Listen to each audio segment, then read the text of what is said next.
Hello, my friends. So, it's interesting. A lot of people, we're going to be coming out of this supposed pandemic soon. I just got a call from a friend of mine a couple of days ago. I think it was yesterday, actually. The days are blending into each other already. And my friend told me that he got a call from somebody in his family, who works in some hospital somewhere, and big administrator in a hospital, let's say. And the person, obviously is very, very convinced that, what they're forcing us to take is good. It's the right path. And there's just been arguments and, accusations and threats of not being able to see the grandkids and this. And throughout this whole argument, these arguments, this person basically realized that might be the ones who are wrong. And as soon as this person realized that, because the person, is very much inundated by the sitra achra of the world that they are kind of operating in, their profession, really. They're basically living in an illusion, And this person actually maybe realized, maybe, or started realizing that they actually dafka live in an illusion, and they had a very, very dramatic moment as a result of that. And my friend told me, he goes to me, Tzvi, he goes, at this point, and this is something I knew already, but finally somebody I know that kind of enunciated this in real time and via seeing something on the ground, that at this point we are not in the process of, or in the stage of convincing anybody of anything. We are already past the stage of denial and anger. We are now at the stage, still at the stage of bargaining. People are bargaining. You tell them this, a fact, and they're like, well, maybe this and maybe that. They always try to explain it. But why? But how could it be like this? But how could it be like that? You tell people that, if you go to Israel today, numbers are skyrocketing. We're talking about Has v'Shaloms are skyrocketing despite people are in the fourth, what, and the Hever Kadisha are overflowed. They're having a tough time. And funeral homes in Israel. People are asking, how could this be? Well, they're saying well, if it doesn't work, it doesn't work. Why do people, And you try to explain to them, well, maybe this stuff kills your immune system. Maybe that. No, it can't be this. Again, people start bargaining. They start to try to explain away. There must be some. They say to themselves, and they say to you, there must be some kind of rational explanation for what we're seeing. There must be.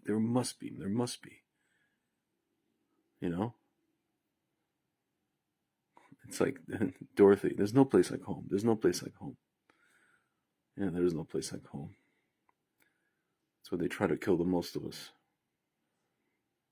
But, yeah, so people in the bargaining. So my friend told me, Tzvi, we're you guys like you and I, people like you and I. Our job now is to create the groundwork, to lay the foundation for the future world, and just when people get, they go from bargaining, and the next stage is depression or shock, let's say. I don't want to say depression, but shock.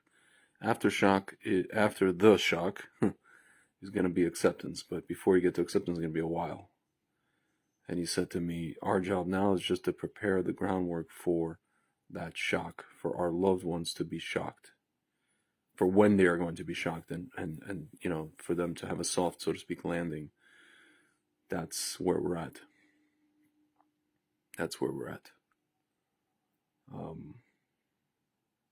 The arguments are over. The arguments and the debates We already had them. We had denial. We had anger. I don't want to hear, I had friends like, I don't want to hear you're on a crusade, you're on this, you're on that. I don't want to hear you have to say, I don't want to. Obviously, the denial stage was before that, denying this, denying that, dismissing. Now we're in bargaining. My friends, if you're wondering where I'm getting these characterizations from, this is from the Elizabeth Kübler-Ross. It's called the 5 Stages of Grief model. So we're right now in bargaining, but soon it's going to be, I call it shock. I don't like to say depression, but shock. Hopefully it won't lead to mass depression, but yeah, my friends, I mean, that's essentially where we are, and I was just talking to my father today, and I said, whatever, Baruch Hashem, like we're trying to plan a wedding here, and I told him, by the time we get to, not my wedding, someone else's wedding, and I said, by the time we get to this wedding, the world is going to be a very, very different place. He's like, how do you, in what way? He's like, how do you foresee that? Where are you getting this from? And I said, you'll see. That's all I could say. I said, you'll see. Guys, everything's falling away, and that's why you guys see they're just doubling down and doubling down and doubling down. If you guys saw the movie Downfall, they told Hitler he's surrounded on the Eastern Front and Western Front on all sides, and he said, just double down.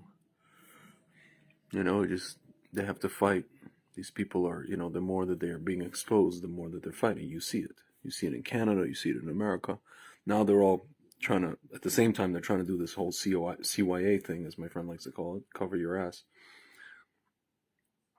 And they are, now they're getting rid of the schmasks in the schools simultaneously. All these kind of, some of these states, they're doing it very in concert. And then this Chinese girl, the doctor, the former head of Schmarrenhood, comes out and says, yeah, it's bad science. The science has changed. Oh, lady, the science never changed. The science didn't change. It's always the same. Science didn't change. This woman is a Chinese spy, my friends. She's basically, and she threw the Shmidi C under the bus.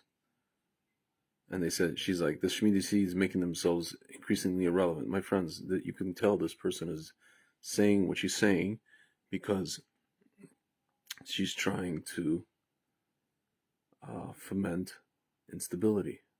She is a Chinese spy. She is not here to help anyone. She's here to hurt, to harm. My friend is saying that she Trump's social is launching on February 21st. Yeah? Listen. A week from Monday, B'zat Hashem. A week from next Monday. 2 weeks. 2 weeks from this past Monday that passed. My friends, B'zat Hashem. B'zat Hashem. We'll see. But I think they're going to fight it too. My friends, you see, this is a fight. This is a fight on all fronts. Today they released, this whole thing of like, basically anybody that says misinformation or disinformation or malinformation, which the media have been doing, it's astounding, are considered terrorists. The answer to that is, my friends, we just keep going. We just keep going, and more and more and more and more. Keep spreading the truth more and more and more and more. Guys, again, I come from the Soviet Union. I was a kid when we left, but my parents were dissidents. And this is textbook stuff. This is just textbook stuff. The government accusing people of what they themselves are complicit of. Oh my God. Like, astounding. Just astounding. And then just like, except in this case, guys, who the culprits are. Big tech combined with governments colluding. Elitists, unelected bureaucrats, these types of people. And my friends, you know who their enforcers are? As my friend Frank and I likes to say, emotionally incontinent women with blue hair and their feminized boyfriends, quote unquote husbands, slash quote unquote husbands. These are who what would be the Komsomol enforcers in the Soviet Union, or Hu Weibin in China, the Red Guard, my friends. Like I said, this is straight out of the textbook, what they're doing, guys. You know, the platform I'm speaking to you now probably is going to collapse very soon. These Shmeta guys, you know, they wanna threaten to shut themselves down in Europe because of data issues, because of data collection. Guys, I mean, like they want all the data. They need the data. They're trying to create Ready Player One, where everybody's sitting in their house in their box, poor, but you know, at least they're rich inside this metaverse. They're stuck in the metaverse. They're trying to turn you into an avatar, into a character. This is what this is, guys. But I told my family, you know, this world is going to be way different by the time we get to like August, September. B'ezrat Hashem, we're going to see Mashiach, or at least, you know, the beginnings of that process. Very, very, very soon.